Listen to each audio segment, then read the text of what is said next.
Hello students, I am Abhishek Dwivedi, teacher from Government TCL PG College Janjgir.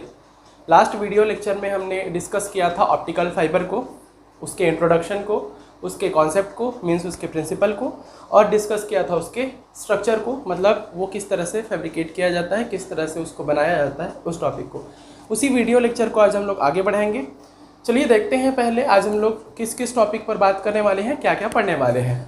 First of all हम आज देखेंगे optical fibre का ही topic है जो अब आज हम लोग आगे बढ़ाएंगे। तो पहले इस टॉपिक को लिख लेते हैं, ऑप्टिकल फाइबर। इसका होगा आज क्लासिफिकेशन। ये काफ़ी बड़ा टॉपिक होने वाला है, हो सकता है वीडियो लेक्चर हमारा थोड़ा सा लंबा हो जाए। सेकेंड टॉपिक जिस पर आज हम लोग बात करेंगे वो होगा acceptance angle for optical fibre. तो ये जो मेन दो टॉपिक हैं इसको आज हम लोग कवर करेंगे। इस टॉपिक में काफ़ी सारी चीज़ें कवर हो जाएंगी। इस क्लासिफिकेशन में एक और टॉपिक होता है एमएससी 4th सेम फिजिक्स का, जिसमें डिफ्रेंशिएशन किया जाता है या डिफ्रेंशिएट करने के लिए कहा जाता है सिंगल मोड फाइबर और मल्टी मोड फाइबर को। ये उससे भी कवर हो जाएगा। तो ये क्लासिफिकेशन वाला पार्ट जो है वो काफ़ी सारी जो हमारे टॉपिक्स हैं उसको कवर करेगा। तो चलिए स्टार्ट करते हैं। सबसे पहले देखेंगे इसके क्लासिफिकेशन को। So let's start the classification of optical fiber. There are two general type of optical fibers, in which one is single mode fiber and second one is multi mode fiber. हमारे पास दो types होंगे हमारे optical fibre के। ये दो general types हैं हमारे, ये दो जनरल टाइप्स हैं हमारे ऑप्टिकल फाइबर के।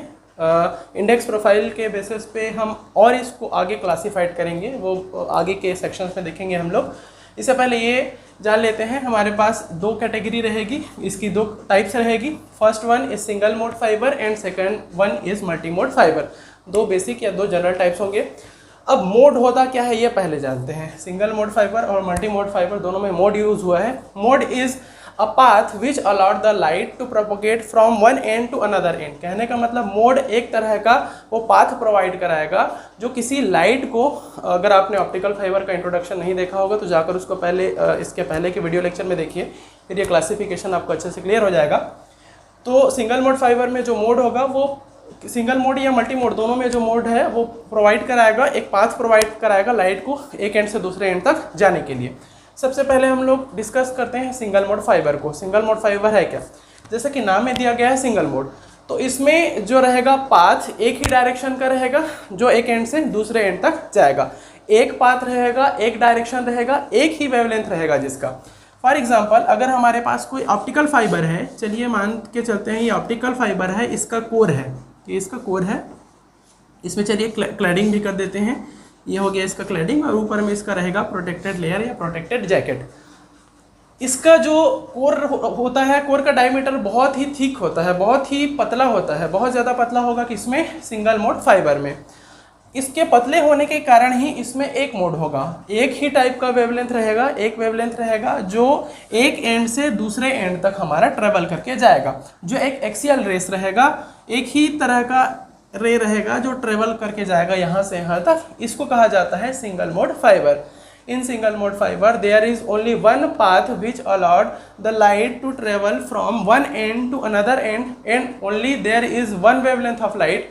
अच्छा, इसका जो वेवलेंथ रहता है वो 1310 नैनोमीटर से लेकर 1550 नैनोमीटर तक का हो सकता है। ये इसका वेवलेंथ का रेंज रहेगा जो रहेगा हमारे किसमें? सिंगल मोड फाइबर में। इसके साथ ही साथ इसका जो इंटेंसिटी रहता है वो बहुत ज़्यादा हाई रहता है। अब देखिए सिंगल मोड फाइबर में है क्या, हमारे पास एक ही रे है लाइट का, सिंगल रे है जो यहाँ से यहाँ तक जाता है। इसके कोर को मैंने थोड़ा ज़्यादा बड़ा बना दिया, इसका डायमीटर हम छोटा रखेंगे। तो चलिए मान कर चलते हैं ये हमारा कोर है, ठीक है। अब ये इसकी क्लैडिंग और जो ऊपर में प्रोटेक्टेड लेयर बना हुआ है वो, इसमें दूसरा कोई भी लाइट प्रोपोगेट नहीं कर सकता, सिर्फ यही लाइट जो है वो एंटर करेगा और एग्जिट करेगा। इसमें लाइट का लॉस भी हमें बहुत कम होगा और उसमें रिजल्ट भी हमें मैक्सिमम मिलता है सिंगल मोड फाइबर में। इसके लिए एक ही टाइप का वेवलेंथ रहेगा, एक ही वेवलेंथ का लाइट रहेगा जो एंटर करेगा और जो एग्जिट करेगा, जिसके लिए रेंज होगा 1310 नैनोमीटर से लेकर 1550 नैनोमीटर तक का। साथ ही साथ सिंगल मोड ऑप्टिकल फाइबर का जो बैंड विड्थ रहता है वो बहुत ज़्यादा हाई रहता है। इसकी इंटेंसिटी, जैसा कि मैं बताया था, इंटेंसिटी भी इसकी बहुत ज़्यादा हाई रहती है, इसका बैंड विड्थ भी बहुत ज़्यादा हाई रहता है, हमें रिजल्ट भी लगभग 100% के आसपास का मिलता है। ये होता है हमारा single mode fibre. Second one is multi mode fibre. Multi mode fibre में अब हम ये देख सकते हैं, इसमें एक ही पाथ था, एक ही डायरेक्शन था जिसमें लाइट प्रोपोगेट कर रही थी one end to another end. Multi mode fibre में हमारे पास बहुत सारे वेराइट पाथ हो सकते हैं जिसमें से होकर लाइट रे ट्रेवल करेगी और एक एंड से दूसरे एंड तक जाएगी। इसमें इसका जो, अब ये भी क्लियर है कि इसका जो कोर का डायमीटर था बहुत ही पतला था, ठीक है। इसमें जो रहेगा मल्टी मोड फाइबर में, इसके कोर का डायमीटर इससे ज़्यादा मोटा रहेगा ताकि बहुत सारे लाइट्स प्रोपोगेट कर सके। फॉर एग्जांपल, अगर ये हमारा कोर है, इस कोर में क्लैडिंग कर देते हैं ऊपर में, ये होगी इसकी क्लैडिंग इससे बड़ा रहेगा हालांकि, और ये रहेगा उसका प्रोटेक्टेड लेयर या प्रोटेक्टेड जैकेट। तो एक तो एक्सियल रे रहेगा ही, मतलब एक तो है ही जो लाइट जो प्रोपोगेट करके जा रही है one end to another end, इसकी भी इंटेंसिटी इसमें बहुत ज़्यादा रहेगी। साथ ही साथ इसमें और भी हमारे पास पाथ रहते हैं जिसमें से होकर light ray one end to another end तक जा सकती है।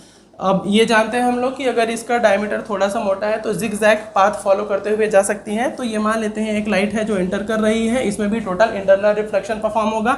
ये यहाँ से इस तरह से यहाँ पर के लिए ये इंसिडेंट रे का काम करेगी और ये यहाँ से एग्जिट कर जाएगी। ये सेकंड रे हो गया। इसके लिए एक और रे हो सकता है यहाँ से प्रोपोगेट करे इस तरह से जिगजैग पाथ बनाते हुए, फिर से ये यहाँ एग्जिट हो जाती है। सिंगल मोड फाइबर और मल्टी मोड फाइबर में यही डिफरेंस है, इसमें एक ही लाइन था, कहने का मतलब एक ही रे ऑफ लाइट है जो एंटर कर रही है और एग्जिट हो रही है। इसमें हमारे पास नंबर ऑफ लाइट्स बहुत सारे हो सकते हैं। इसका जो वेवलेंथ, एक ही वेवलेंथ का जो लाइट था, एक ही वेवलेंथ का एक रे था जो एंटर कर रही थी और एग्जिट कर रही थी, इसमें बहुत सारे वेवलेंथ के लाइट एक साथ प्रोपोगेट कर सकते हैं। इसका जो बैंड विड्थ था वो बहुत ज़्यादा हाई था, इसका बैंड विड्थ जो रहता है वो इससे मतलब सिंगल मोड फाइबर की तुलना में कम रहता है। मल्टी मोड फाइबर में ही हमारे पास एक और पाथ क्रिएट किया जा सकता है। ये कैसे है? ये स्टेप अप इंडेक्स के लिए हो गया। ये प्रोफाइल इंडेक्स के बेसिस पे जब हम लोग इसको कैटेगराइज करेंगे तो इसको आगे हम लोग देखेंगे। एक तो ये पाथ हुआ जो जिगजैग पाथ फॉलो करते हुए एक एंड से दूसरे एंड तक जा रही है। एक और हमारे पास हो सकता है, अगर ये एक और सेकेंड हमारे पास ऑप्टिकल फाइबर हो, उसमें ये उसकी क्लैडिंग हो, ये उसका अगर प्रोटेक्टेड लेयर हो, ये जो पाथ था वो जिगजैग पाथ बनाते हुए जा रहा था, एक हमारे पास एक्सियल रे था। अच्छा, ये जो रेस ऑप्टिकल फाइबर के एक्सेस से होकर गुजरती है, इसको हम लोग एक्सियल रेस के नाम से जानते हैं। जो हमारे पास लाइट्स होती हैं जो जिगजैग पाथ फॉलो करते हुए जाती हैं या फिर हेलिकल या फिर पैराबोलिक पाथ बनाते हुए जाती हैं, उनको हम लोग मार्जिनल रेस के नाम से जानते हैं। ये होते हैं मार्जिनल रेस। तो रेस भी दो तरह के होंगे, तो ये वाला तो जिगजैग पाथ के लिए हो गया। अब देखते हैं, एक एक्सियल रे है जो एक और हमारे ऑप्टिकल फाइबर से होकर जा रही है। अब एक लाइट इस तरह से एंटर करेगी और हेलिकल और पैराबोलिक पाथ बनाते हुए एंटर करती है और एग्जिट हो जाती है। सेम इसी तरह से एक और लाइट, इसी तरह से बहुत सारे लाइट प्रोपोगेट कर सकते हैं, कुछ इस तरह से। तो ये जो है हमारा सेकेंड वाला, जो हेलिकल या फिर पैराबोलिक पाथ बनाते हुए एंटर और एग्जिट कर रही हैं किसी ऑप्टिकल फाइबर में, ये भी एक टाइप हो सकता है किसका? मल्टीमोड फाइबर का। हम लोग देखेंगे इसमें, जैसा कि मैं बताया था, इसमें बैंड विड्थ इसका बहुत ज़्यादा रहता है, लगभग इसमें 1000 मेगाहर्ट्ज के आसपास का रहता है इसका बैंड विड्थ, इसका इससे कम होता है।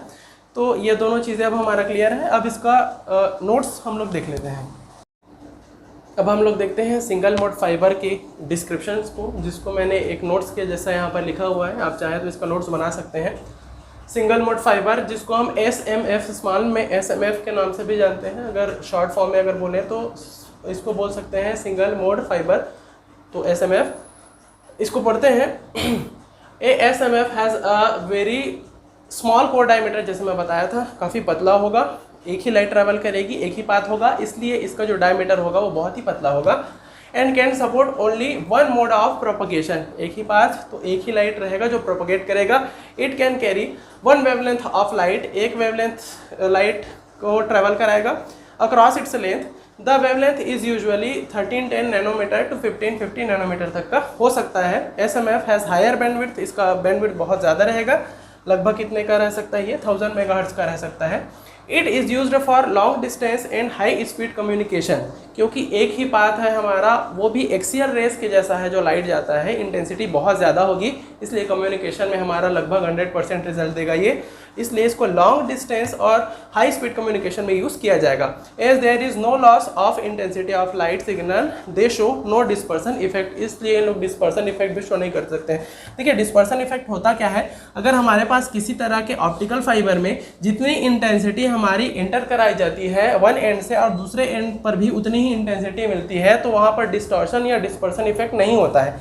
लेकिन जैसे हमारे पास इसका जो सेकंड काइंड होता है मल्टी मोड फाइबर, उसमें बहुत सारे रेस एक साथ एंटर करते हैं जो एक दूसरे के साथ कहीं एक जगह में मर्ज हो जाते हैं, जिसके कारण जितनी इंटेंसिटी यहाँ से एंटर कराई जाती है उतनी इंटेंसिटी यहाँ नहीं मिलती है, उस इफेक्ट को कहा जाता है डिस्पर्सन इफेक्ट। अब नेक्स्ट देखते हैं हम लोग मल्टी मोड फाइबर को। तो अब देख लेते हैं मल्टी मोड फाइबर को, इसको भी हम शॉर्ट में MMF के नाम से जानेंगे, जैसे सिंगल मोड फाइबर को SMF के नाम से जाना जाता था, ठीक उसी प्रकार से हम मल्टी मोड फाइबर को MMF के नाम से जान सकते हैं। मल्टी मोड फाइबर है मतलब मोड्स ऑफ प्रोपगेशन बहुत सारे हो सकते हैं, बहुत सारे पाथ्स हो सकते हैं जिनमें से लाइट ट्रेवल करके एक एंड से दूसरे एंड तक जा सकती है। चलिए देखते हैं इसको। Multi mode fibre MMF has large core diameter, ये जो सिंगल मोड रहेगा उससे मोटा रहेगा, इसलिए इसका डायमीटर क्या रहेगा, लार्ज रहेगा। ज़्यादा डायमीटर के कारण ही ज़्यादा नंबर ऑफ लाइट्स उसमें से होकर जा सकते हैं। And it can support large number of modes, जैसा कि हम देख चुके हैं modes, large number modes of propagation. In MMF the wavelength of light are visible spectrum, इसमें जो लाइट रहेगा वो विजिबल स्पेक्ट्रम रहेगा, रेंजिंग फ्रॉम, जैसे उसमें हमारा क्या था, जो वेवलेंथ था वो 1310 टू 1550 नैनोमीटर के आसपास तक का था, इसमें रहेगा 850 नैनोमीटर टू 1300 नैनोमीटर तक का। Mostly used for short distance communication. अब देखिए इसमें समझ में आता है हमें, लॉन्ग डिस्टेंस किस में यूज़ कर रहे थे, सिंगल मोड फाइबर में यूज़ कर रहे थे हम लोग, क्योंकि एक मोड ऑफ प्रोपगेशन था, उसमें एक ही लाइट था ट्रैवल करके जाती थी, इंटेंसिटी ज़्यादा थी, इसके लिए उसको लॉन्ग डिस्टेंस में हम लोग यूज़ करते थे। इसको शॉर्ट डिस्टेंस में यूज़ किया जाएगा, जैसे कि हमारे पास किसी कैंपस में हो सकता है, किसी बिल्डिंग में हो सकता है, इसमें यूज़ कर सकते हैं जनरल कम्युनिकेशन जो शॉर्ट डिस्टेंस का होगा उसमें। Because of large number of lights propagation it shows dispersion loss और डिस्पर्सन इफेक्ट, इसमें डिस्पर्सन इफेक्ट देखने को मिलेगा क्योंकि बहुत सारे हमारे पास रेस रह सकते हैं। जैसा कि मैं बताया हूँ कि ये हमारा कोर, अगर इसका बड़ा कोर है तो इसमें बहुत सारे लाइट्स प्रोपगेट कर सकते हैं। एक इस तरह से जा रहा है जो एग्जिट हो रहा है दूसरे पॉइंट पर, एक दूसरा जिगजैग पाथ फॉलो करते हुए जा रहा है। कहीं ना कहीं अगर ये एक दूसरे के साथ जहाँ पर मर्ज होते हैं या जहाँ पर मिलते हैं वहाँ उनकी इंटेंसिटी कम हो जाती है, जिसके कारण जितनी इंटेंसिटी इंटर कराई जाती है उतनी इंटेंसिटी हमें यहाँ नहीं मिलती है। इस लॉस को डिस्पर्सन लॉस कहते हैं। ये हमेशा हमें मिलता है मल्टीमोड फाइबर में। अब हम लोग देखते हैं इंडेक्स प्रोफाइल के बेसिस पे हमारा जो ऑप्टिकल फाइबर होता है उसको किस तरह से हम कैटेगराइज करते हैं। चलिए अब देखते हैं इंडेक्स प्रोफाइल के बेसिस पर सिंगल मोड और मल्टी मोड जो ऑप्टिकल फाइबर होते हैं उसको किस तरह से कैटेगराइज किया जाता है। देखिए पहले ये समझते हैं कि इंडेक्स प्रोफाइल होता क्या है। पहले ये देख लेते हैं कि हमारा इंडेक्स प्रोफाइल क्या होता है। जब हम लोग ऑप्टिकल फाइबर पढ़े थे उसके कंस्ट्रक्शन में हम देखे थे कि ये हमारा जो कोर है, ऑप्टिकल फाइबर के 3 पार्ट्स होते हैं हमारे। एक पहला होगा इसका कोर, ऊपर में रहता है इसका क्लैडिंग, और सबसे जो लास्ट वाला लेयर रहता है उसको कहते हैं हम लोग प्रोटेक्टेड जैकेट या प्रोटेक्टेड लेयर। ये वाला रहता है हमारा क्लैडिंग। देखिए हम इससे पहले देखे थे कि जो कोर का रिफ्लेक्टिव इंडेक्स होता है वो हमारे क्लैडिंग से ज़्यादा होता है। कोर का जो रिफ्लेक्टिव इंडेक्स है कहाँ तक ज़्यादा रहेगा और कहाँ तक एक तरह का रहेगा। जैसे देखिए हम देखे थे इसका जो रिफ्लेक्टिव इंडेक्स होगा जो कोर का वो ज़्यादा होगा। कहने का मतलब अगर 1.5 के आसपास ये ग्लास का बना हुआ होता है, जो कोर होता है वो मोस्टली ग्लास का बना हुआ हो सकता है, जो क्लैडिंग हो सकती है वो ग्लास की या प्लास्टिक की हो सकती है। इसका जो होता है कोर से कम होता है तो ये 1.48 या 1.49 तक का हो सकता है। तो ये हो गया क्लैडिंग का रिफ्लेक्टिव इंडेक्स। चलिए इसको हम लोग ले लेते हैं μ2, इसको ले लेते हैं हम लोग μ1। μ1 है हमारा कोर का रिफ्लेक्टिव इंडेक्स, μ2 है हमारा क्लैडिंग का रिफ्लेक्टिव इंडेक्स। अब देखिए ये जो कोर बना हुआ है हमारा वो कहाँ तक यूनिफॉर्म रिफ्लेक्टिव इंडेक्स शो करता है और कहाँ पर उसका बढ़ता है। देखिए ये हमारा जो जनरल ऑप्टिकल फाइबर है उसमें यहाँ पर जो रिफ्लेक्टिव इंडेक्स है 1.5 ही रहेगा, μ1 ही रहेगा, यहाँ पर भी, यहाँ पर भी, यहाँ पर भी, यहाँ पर भी। लेकिन जहाँ पर इसका इंटरफेस होता है क्लैडिंग से, कहने का मतलब ये जहाँ कांटेक्ट करता है, जिस पॉइंट पर कांटेक्ट करता है क्लैडिंग से, वहाँ पर उसका रिफ्लेक्टिव इंडेक्स, ये वाला जो रिफ्लेक्टिव इंडेक्स है यहाँ पर उसका रिफ्लेक्टिव इंडेक्स कम हो जाता है ये वाले पॉइंट पर जाकर, या इस वाले सरफेस पर, यहाँ से नीचे इस वाले सरफेस पर। तो यहाँ होता क्या है, ये बाकी सारे जगह में तो यूनिफॉर्म है, लेकिन जैसा ही ये इंटरफेस करता है क्लैडिंग से, इसका रिफ्लेक्टिव इंडेक्स कम हो जाता है। इसको कहा जाता है इंडेक्स प्रोफाइल। अब ये भी दो तरह का होता है, ये तो बाकी सारे जगह में μ1 था, लेकिन देखिए ये तो हमेशा कांस्टेंट रहेगा, हमेशा क्लैडिंग का जो रिफ्लेक्टिव इंडेक्स है वो कांस्टेंट ही रहेगा, बदलेगा किसका, हमारा जो कोर है उसका। चलिए इसको लेकर चलते हैं इस तरह से स्टेप अप इंडेक्स के लिए, कुछ इस तरह का। ये वाला जो पोर्शन है वो होगा कोर का, ये है वो है हमारा क्लैडिंग के लिए।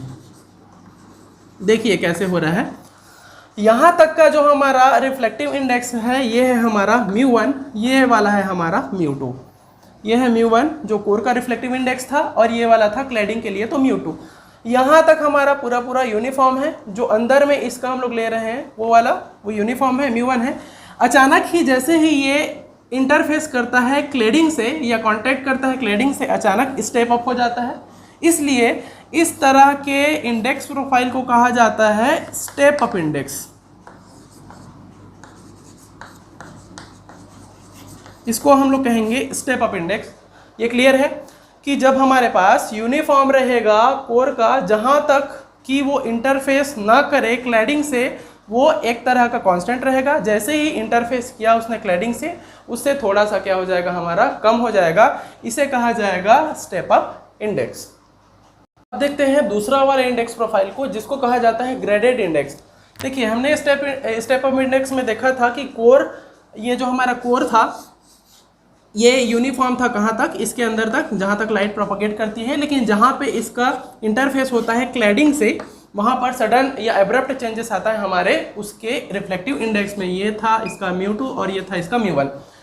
लेकिन इसका जो सेकेंड टाइप होता है हमारा, जिसको हम लोग ग्रेडेड इंडेक्स के नाम से जानते हैं, अब हमारा जो सिर्फ कोर होगा उसी में बहुत सारे वेरिएशंस मिलेंगे।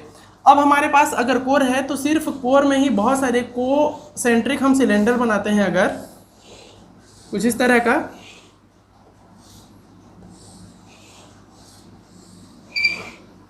ध्यान दीजिएगा ये सिर्फ हमारा कोर है, अभी इसमें किसी तरह का हमने क्लैडिंग अप्लाई नहीं किया है, या किसी भी तरह के प्रोटेक्टेड लेयर या प्रोटेक्टेड जैकेट को अप्लाई नहीं कराया है। ये हम देख रहे हैं ग्रेडेड इंडेक्स के लिए,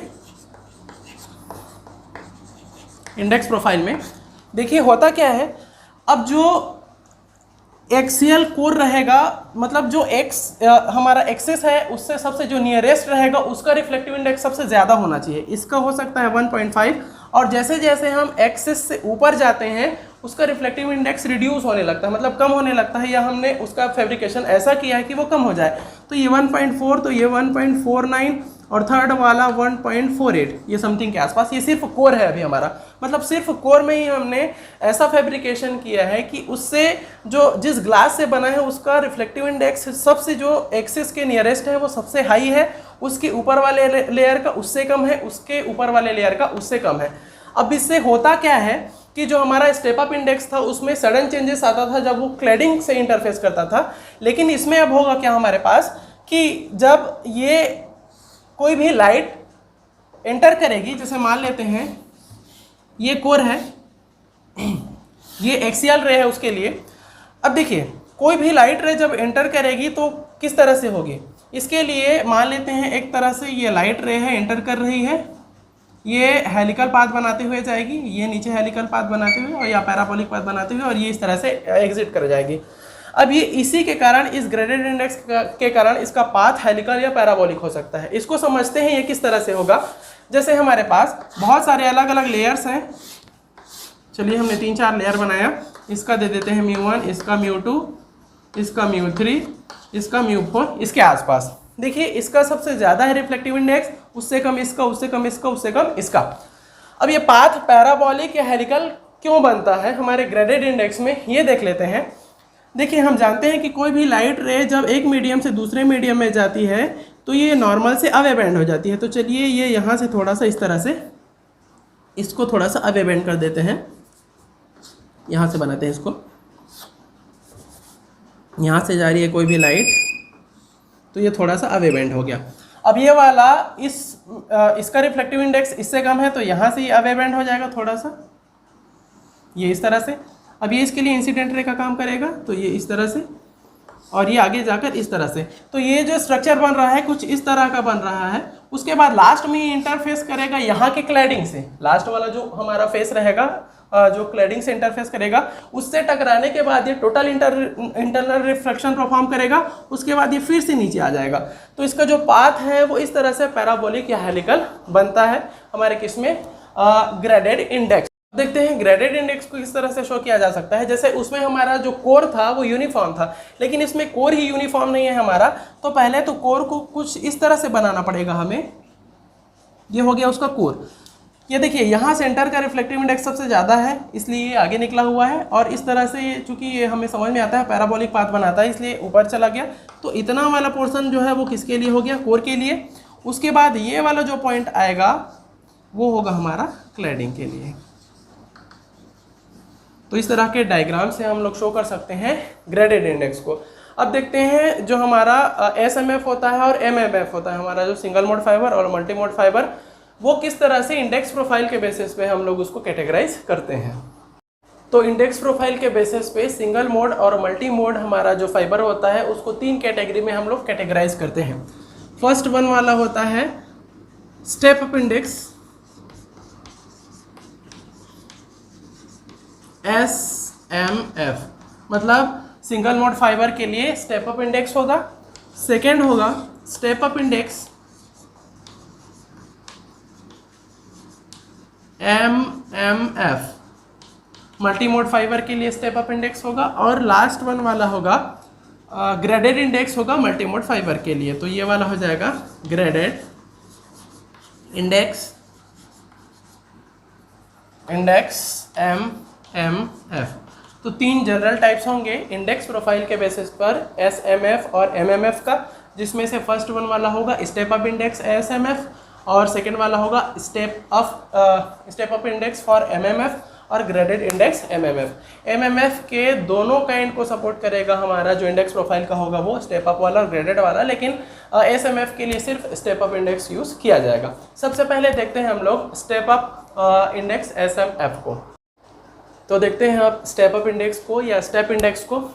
जैसा कि मैं बताया था स्टेप इंडेक्स में होता क्या है, एब्रप्टली चेंजेस मिलते हैं हमारे रिफ्लेक्टिव इंडेक्स में। कहाँ पर, जहाँ पर कोर, यहाँ पर का जो कोर है वो इंटरफेस करता है क्लैडिंग से, वहीं पर ही चेंजेस होता है, बाकी किसी भी तरह से चेंजेस नहीं होता है ऑप्टिकल फाइबर में। इस तरह के इंडेक्स को हम लोग स्टेप अप इंडेक्स या स्टेप इंडेक्स के नाम से जानते हैं। इसके लिए मैंने कुछ नोट्स लिखा है यहाँ पर, उसको देखते हैं, उसके हिसाब से फिर इसको समझेंगे हम। Step up index SMF, it has a very thin core of reflective index mu 1 is equal to 1.5। हमने एक reflective index लिया जो कोर का था वो कितना था 1.5, surrounded by cladding of reflective index mu 2 which is equal to 1.48। हमेशा cladding का हमें कम रहना चाहिए reflective index को कोर से, तो हमने इसके reflective index को थोड़ा कम कर दिया है lower than that of core। Here the reflective index abruptly changes at core cladding interface। core cladding के इंटरफेस पर ही जहाँ ये दोनों एक दूसरे से कनेक्ट करते हैं वहीं अचानक से हमारा रिफ्लेक्टिव इंडेक्स जो है वो चेंज होता है, इसलिए इसको so it is known as step index fibre, इसीलिए इसको स्टेप इंडेक्स फाइबर के नाम से जाना जाता है। Core diameter is 2 to 8 micrometre. Core का जो डायमीटर है वो 2 से 8 माइक्रोमीटर का हो सकता है, जबकि जो हमारा क्लैडिंग है उसका 125 माइक्रोमीटर तक का हो सकता है। इसको एक बार और समझ लेते हैं। जब इंडेक्स प्रोफाइल में मैंने इसको समझाया था तो इस वाले पोर्शन को समझाया था, एक बार और इसको देख लेते हैं।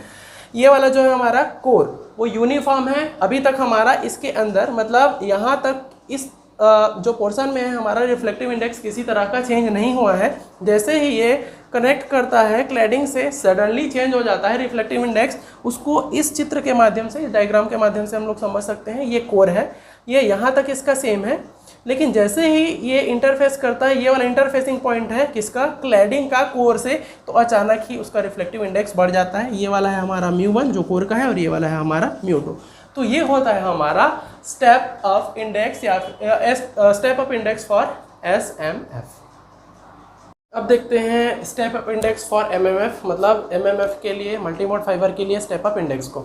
स्टेप इंडेक्स जो होता है MMF के लिए वो सेम रहता है जैसा कि हमने देखा था SMF में, मतलब सिंगल मोड फाइबर के लिए जो देखा था वो सेम रहता है इसके जैसा। बस उसमें जो हमारा डिफरेंस रहता है वो ये रहता है कि उसमें एक ही पाथ था जिसे ट्रैवल करके लाइट जाती थी one end to another and.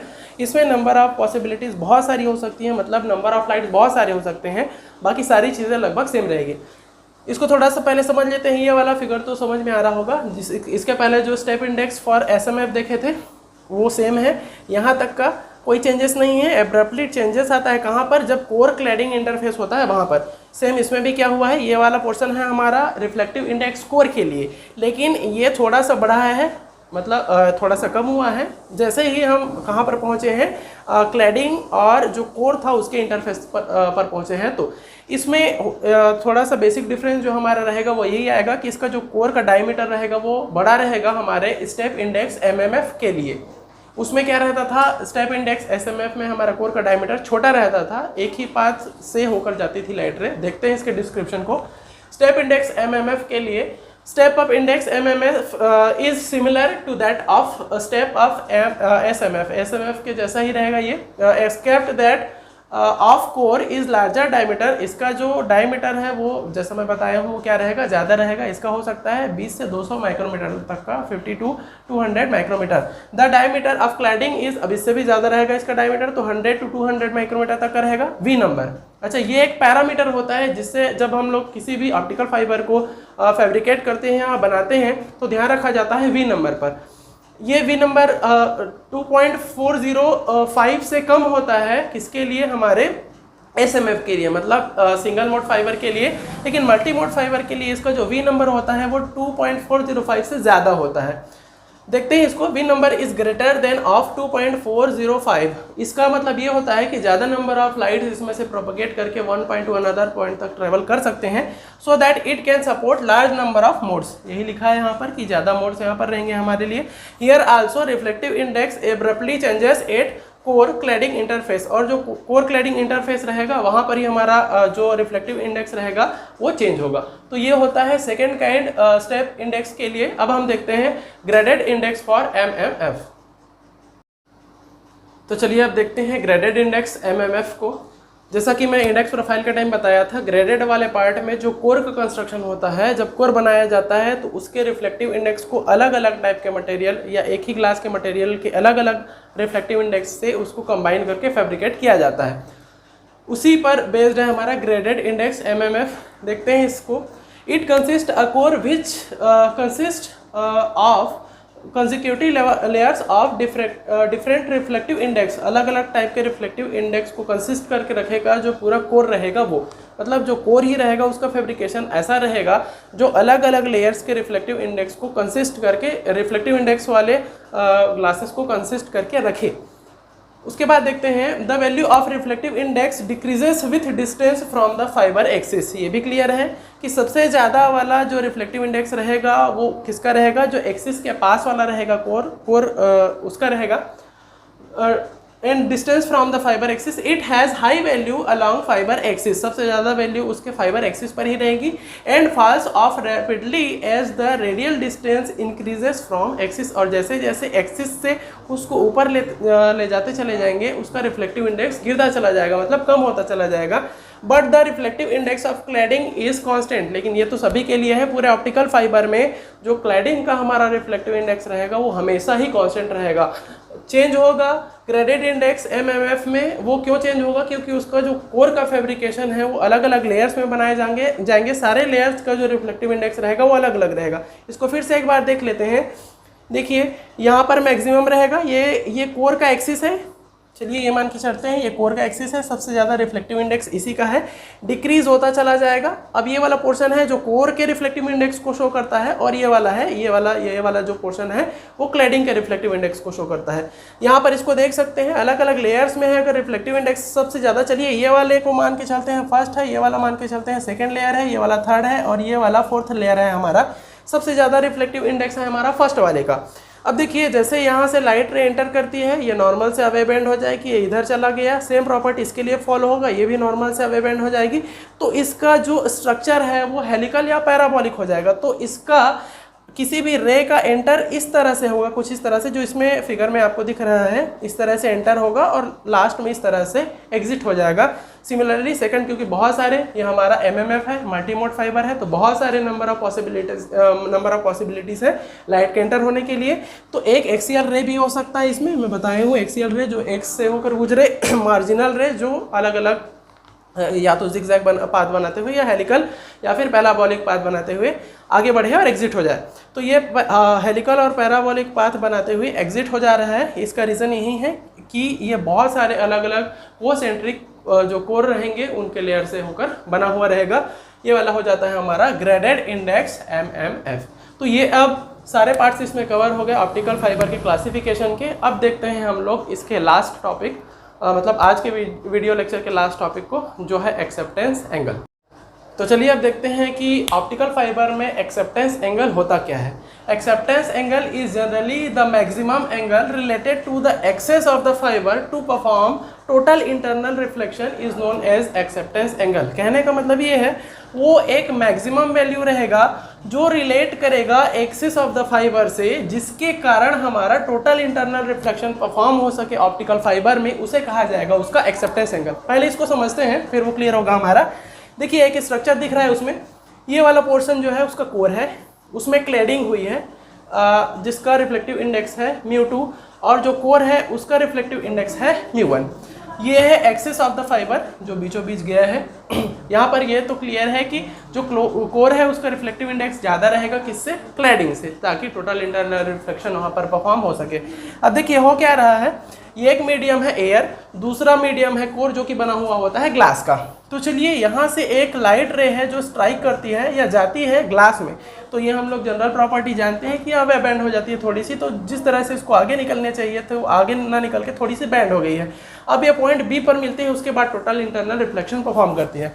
अब यहाँ पे एक्सिस के साथ रिलेटेड जो लाइट रे है यहाँ पर एंगल बना रही है थीटा आई, जो इंसिडेंट रे है किसके रिस्पेक्ट में? उस एक्सिस के रिस्पेक्ट में, उस ऑप्टिकल फाइबर के।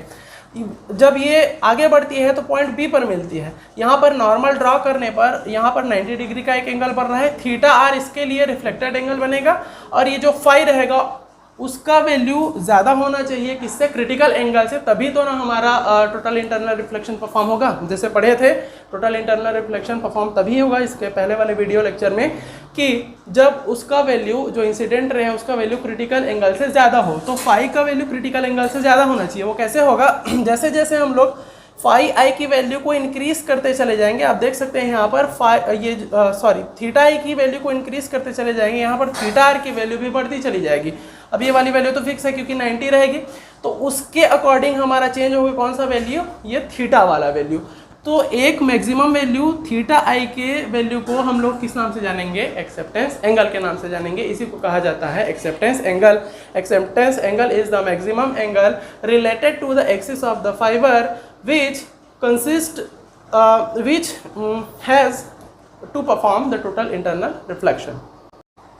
तो अब देख लेते हैं इसके डेफिनेशन को कि एक्सेप्टेंस एंगल है क्या।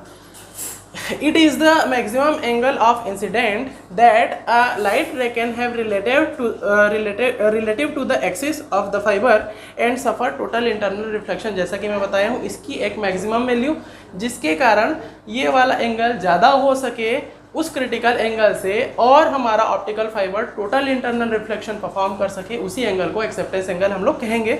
Relative to the axis of the fibre and suffer total internal reflection at the core cladding interface. यहीं पर ही टोटल इंटरनल रिफ्लेक्शन परफॉर्म होगा, क्योंकि अलग अलग टाइप के हमारे पास रिफ्लेक्टिव इंडेक्स हैं दोनों के लिए in an optical fibre to propagate through it.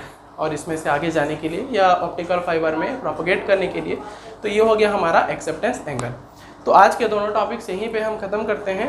Next एक और वीडियो लेक्चर में ये पूरा ऑप्टिकल फाइबर का जितना भी बाकी हमारे पास टॉपिक है वो ख़त्म हो जाएगा। और इसके नेक्स्ट वाले वीडियो में हम ट्राई करेंगे कि एमएससी सेकेंड सेम के टॉपिक्स को या उनके जितने भी यूनिट्स बचे हुए हैं उनको आगे हम लोग कवर कराएं। Thank you.